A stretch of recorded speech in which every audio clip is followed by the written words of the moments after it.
Bertemu kembali di Koresponden Bernama dan terima kasih di atas kesetiaan anda. Dan kali ini saya bawakan seorang tetamu yang dapat kita kongsikan manfaatnya, iaitu Datuk Dr. Abdul Halim Muhammad Husin, merupakan Presiden Perkhemah Internasional. Dan pada hari ini kita ingin membincangkan mengenai topik rahmah untuk semua. Apakah topik yang ingin kita kongsikan pada hari ini? Selamat datang Datuk. Ya, terima kasih. Terima kasih kerana sudi meluangkan masa. Sihat Datuk ya? Sama, alhamdulillah sihat. Okey Datuk, topik kita adalah rahmah untuk semua. Dan mungkin Datuk boleh kongsikan dengan secara langsung kepada penonton ketika ini di Koresponden Bernama mengenai apakah itu rahmah untuk semua dan apakah ianya dijadikan sebagai satu tema yang diangkat dalam sambutan bulan kaunseling Datuk ya? Ya, terima mungkin kasih. Datuk boleh kongsikan. Okay, terima kasih. Memang kita telah pun memilih tema rahmah untuk semua ataupun kindness to all sebagai tema sambutan bulan kaunseling kebangsaan 2020.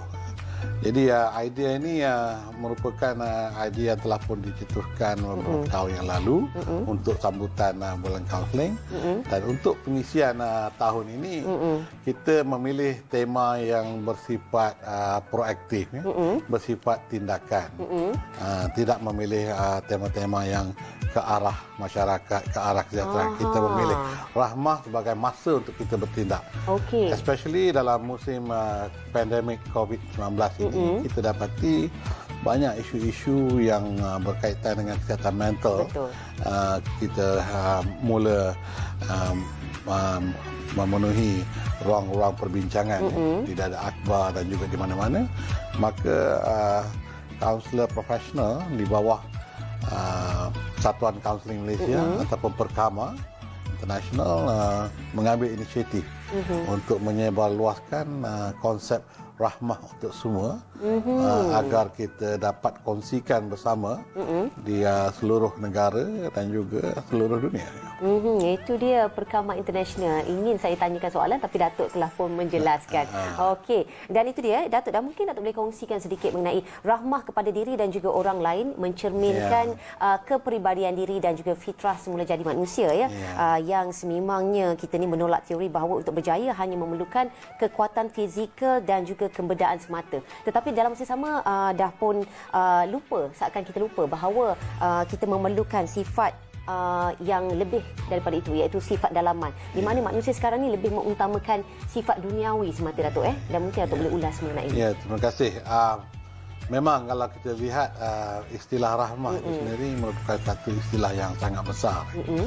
Dan kita banyak berbicara tentang rahmah dalam konteks berbuat baik, berbudi pekerti, penyayang, kasih sayang, menghormati dan melewati kebaikan sedia ada, iaitu rahmah ya. Ataupun kalau kita lihat kindness itu sendiri ialah kita mengorbankan kadang-kadang hak kita untuk kita korbankan, kita berikan pada orang lain. Jadi itulah beyond kindness ataupun beyond good deeds. Itu dia kebaikan mengatasi segalanya Datuk ya. Dengan memberi kita akan lebih menerima yang lebih luas lagi. Itu dia konsep memberi sebenarnya Datuk Kerana pada ketika itu kita nampak ada orang yang barangkali lebih memerlukan daripada kita pada ketika itu. Kita memang memerlukan, tapi pada saat itu kita lihat ada orang lain yang lebih memerlukan. Jadi ini antara terjemahan yang kita katakan rahmah. Adapun rahmah ni banyak, terlalu luas kaedah-kaedahnya. Terutama boleh juga kita bincangkan dalam masa kita menghadapi kesusahan kerana COVID-19, ramai juga yang terkesan dengan kesusahan-kesusahan akibat MCO dan sebagainya. Jadi sifat rahmah ni ternyata akan dapat membantu ramai insan-insan yang lain yang memerlukan pertolongan. Okeylah, dapat saya simpulkan di sini adalah rahmah adalah berkonsepkan kasih sayang Datuk bukan hanya daripada segi luaran, fizikal dan kebendaan semata-mata.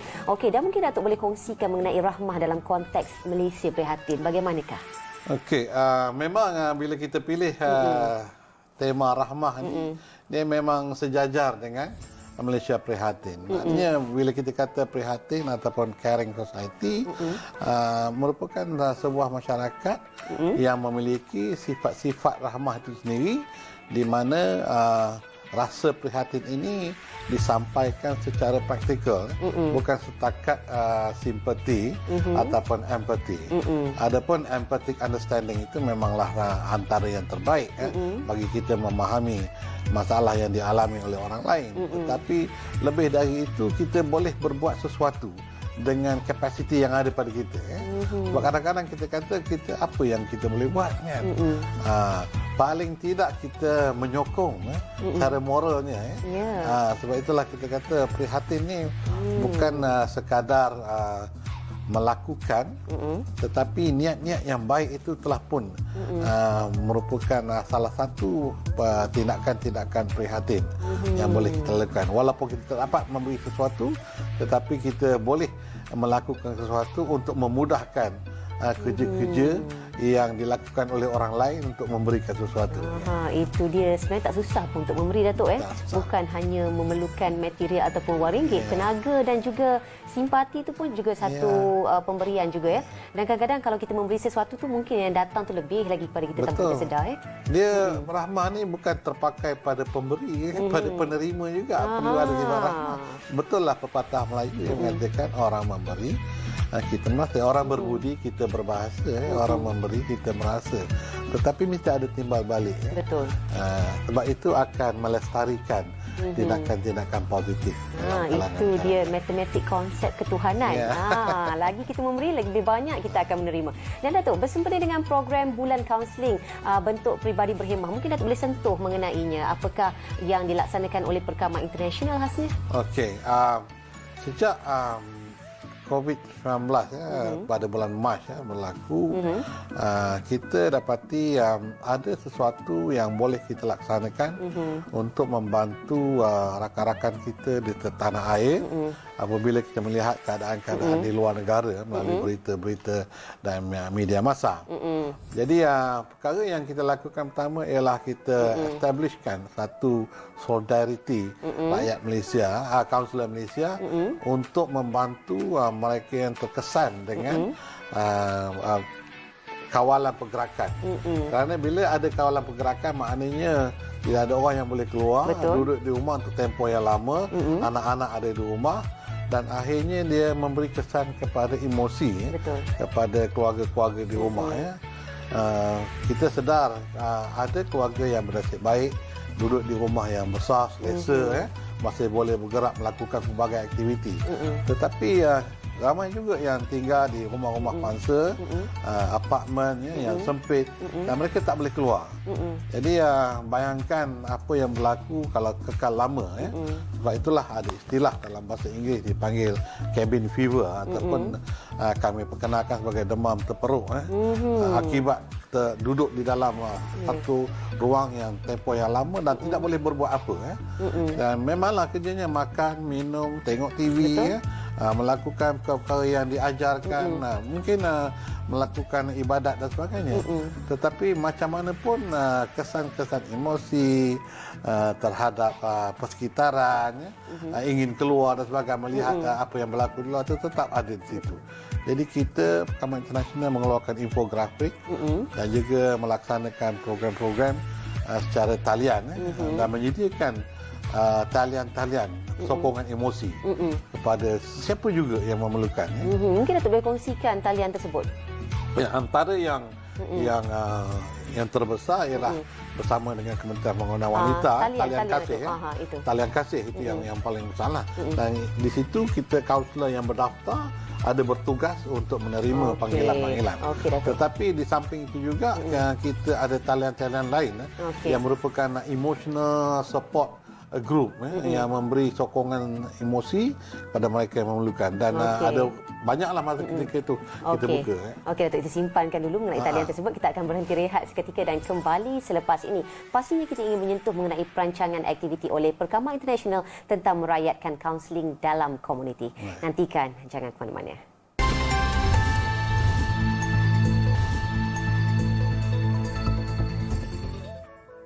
Rahmah untuk semua, itulah topik yang dibincangkan pada hari ini. Bersama saya di studio adalah Datuk Dr. Abdul Halim Muhammad Husin, merupakan Presiden Perkama International. Dan Datuk, sebelum kita berhenti rehat seketika tadi, telah sempat saya bertanya soalan iaitu mengenai perancangan aktiviti oleh Perkama International tentang merakyatkan kaunseling dalam komuniti. Mungkin Datuk boleh kongsikan mengenainya. Baik, sebenarnya kita memang telah lama berhasrat untuk merakyatkan kaunseling di dalam komuniti.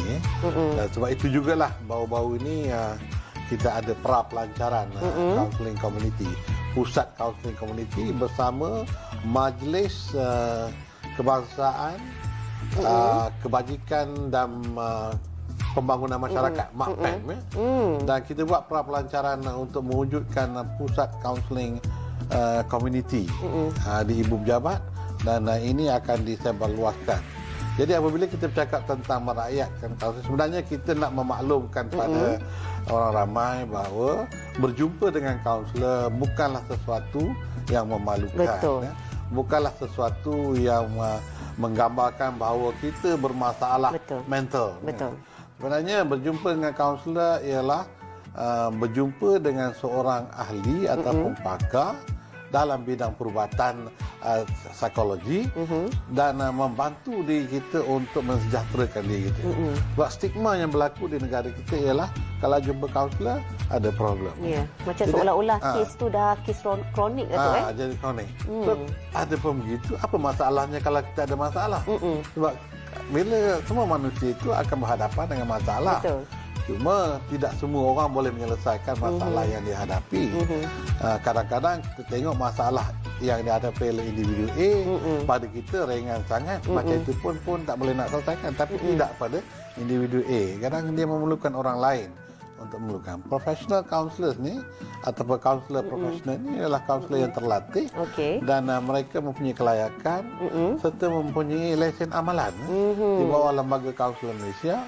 Dan apa juga yang berlaku, kaunselor kita bertanggungjawab kepada kliennya. Jadi kalau kita lihat kaunseling sebagai satu proses untuk membantu perkembangan diri kita, maka saya menyeru pada rakyat, sekiranya kita berhadapan dengan isu-isu yang berkaitan dengan kerisauan, gangguan emosi, kebimbangan, ataupun kita kekurangan maklumat dan sebagainya, maka bolehlah berjumpa dengan kaunselor.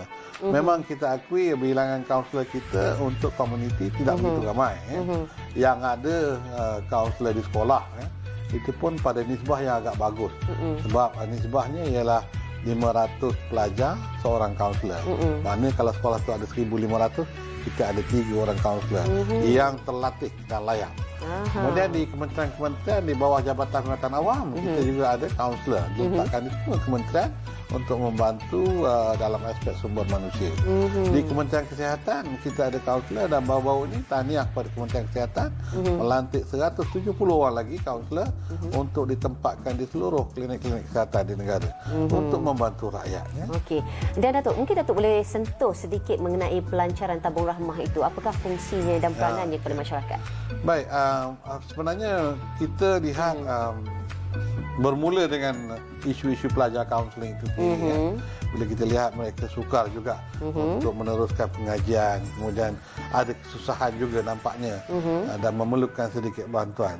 Jadi Perkama ni kita ada program kita panggil Perkama Care. Di bawah Perkama Care kita melaksanakan pelbagai aktiviti. Kalau masa COVID-19 kita juga buat psychological first aid kit untuk frontliner. Okey, sebab selain pada itu kita juga ingin membantu mereka yang terkesan dan juga mereka yang memerlukan bantuan dari segi untuk memulakan pekerjaan. Kadang-kadang graduan kita bila dia dapat kerja, katalah dia kena pergi ke tempat lain, dia tidak mempunyai kewangan yang cukup. Mungkin keluarga ada juga yang datang pada keluarga miskin. Jadi kita perlukan. Ada juga kita temui rakan-rakan kaunselor kita yang ditimpa musibah. Jadi kita buat tabung ini sebab ada permintaan daripada rakan-rakan yang lain untuk membantu. Kita NGO, kita tidak ada sumber kewangan dan tidak ada kepentingan. Jadi sebab itulah kita cuba untuk tahun ini satu unit kita tema pun rahmah. Kita buat tabung rahmah dan kita buka pada seluruh rakyat Malaysia yang ingin menyumbang, dan insya-Allah kita akan salurkan sebab kami terlibat dengan macam-macam insiden musibah, termasuk MH17, MH30, banjir besar, lahat datu dan macam-macam lagi. Itu dia lah kepada mereka di luar sana yang mempunyai ingin memberi, pastikan anda memberikan kepada pelancar di tabung rahmah kerana manfaatnya adalah untuk semua. Tangan yang memberi lebih baik daripada tangan yang menerima, Datuk. Dan nampaknya kita sampai di sini sahaja kita sempat bersiaran hari ini, dan terima kasih diucapkan kepada Datuk Dr. Abdul Halim Muhammad Hussein di atas perkongsian topik rahmah untuk semua. Dan pastikan anda jangan malu untuk harapan jika anda mempunyai masalah daripada kesihatan mental, kita jaga kita. Dan daripada itu teruskan melawan COVID-19, dan kita juga bersama dengan semua petugas barisan hadapan sama-sama jaga diri, amalkan norma baharu Malaysia, pasti boleh, dan juga menentang COVID-19. Assalamualaikum dan salam hormat, sehingga berjumpa lagi bersama saya Nurul Hidayah Mo.